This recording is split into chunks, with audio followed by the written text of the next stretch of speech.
زما ډیرو قدرمنو اوریدونکو، تیره فیره ما د توبې باره کې څه خبرې کړې وې. نن انشاءالله څه خبرې نورې کوم په دغه باره کې.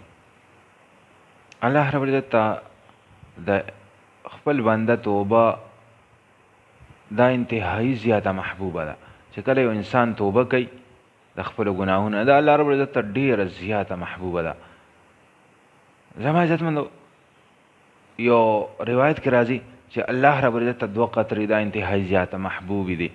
یو چې کله یو انسان الله رب العزت ته کیني او په خپلو ګناهونو باندې وجاړي او د ده د سترګو نه کمې د اوښکو قطرې غورځېږي، دا الله رب العزت ته انتهایی زیات محبوبې دي.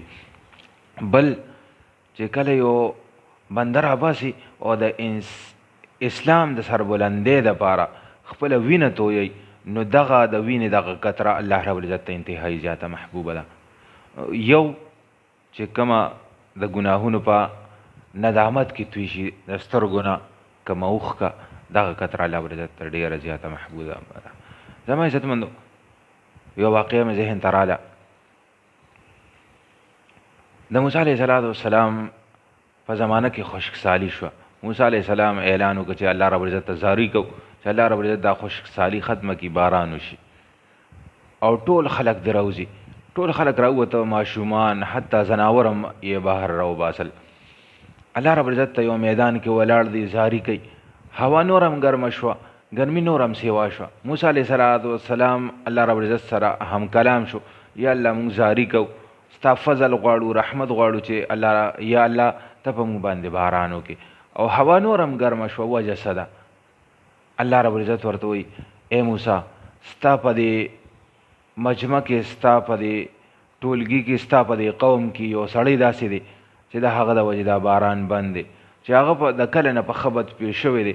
هغه چرې هم زما فرمانبرداري نه ده کړې، همیشه یې زه خفه کړی یم، ګناه یې کړې ده، د هغه د وجې دا باران بند دی. ته اعلان وکړه چې دغه سړی د دې مجمع نه وځي، اوس به باران وکړم. موسی علیه السلام اعلان کوي چې داسې سړی چې هغه ټول عمر د الله رب العزت نافرماني کړې ده، هغه د دې مجمع نه وځي، د هغه د وجې باران بند دی. زما عزتمندو، هر سړي ته د خپل ځان پته ده زه زندګي څنګه تېروم، د الله رب العزت فرمان بردارۍ کې تېروم، نافرمانۍ کې تېروم. دې سړي ته پته ولګېده یاره دا ما یادوي، دا خو زما باره کې خبره ده. اوس دا سړی کشمکش کې دی، دوه خبرې دي، که نه وځم باران نه کېږي، که وځم نو دې قوم کې شرمېږم چې ښه دغه سړی دی چې ټول عمر یې د الله رب العزت نافرماني کړې ده. اوس په دغې کشمکش کې دی، که وځم خو شرمېږم، عزت مې خورې کېږي. دغه ټایم کې یو سوچ کوي، یا الله معافي راته وکړې، معافي راته وکړې، او بس بیا د نن نه بعد به تا نه خفه کوم.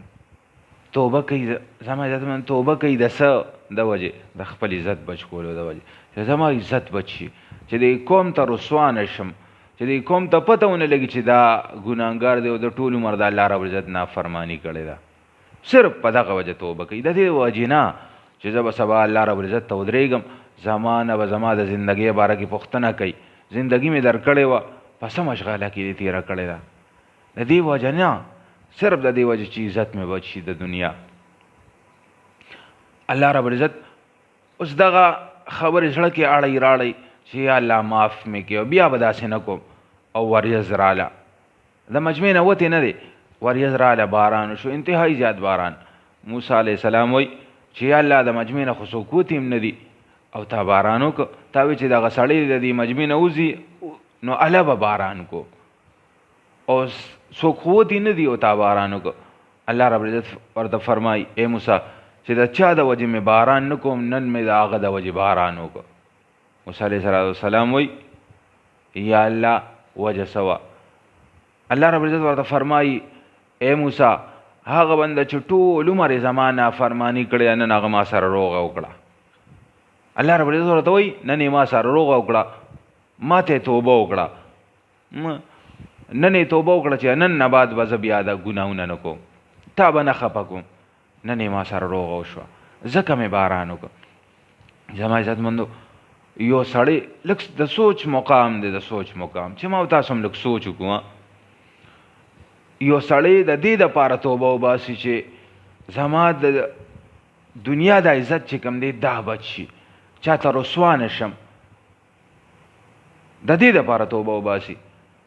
د هغه دا مقام دی چې د هغه د وجې الله رب العزت باران کوي، باران په یو قوم باندې باران کوي، او یو سړی د الله رب العزت د یرې د وجې الله رب العزت ته کیني او یو څو اوښکې تویږي چې یا الله یو ورځ به داسې راځي زه به تا ته ودرېږم، ته به زما د زندګۍ باره کې پوښتنه کوي، زما د لحظې لحظې باره کې به زما نه پوښتنه کوي، او دا ټول قومونه به ولاړي، هغه ټایم کې به زما څه حالي، هغه ټایم کې به ما سره څه جوابي. نو چې په دغه نیت باندې یو سړی الله رب العزت ته کیني او توبه وباسي او یو څه اوښکې توی کړي، نو ما مخکې مرض وکړو چې دغه قطره چې کوم دی الله رب العزت ته ډېره زیاته محبوبه ده. نو چې یو سړی د خپل عزت بچ کولو دپاره توبه وباسي الله رب العزت ته دومره محبوبه ده، او چې د الله رب العزت د یرې وباسي نو د هغې به بیا کم مقام وي، د هغې به څومره حیثیت وي.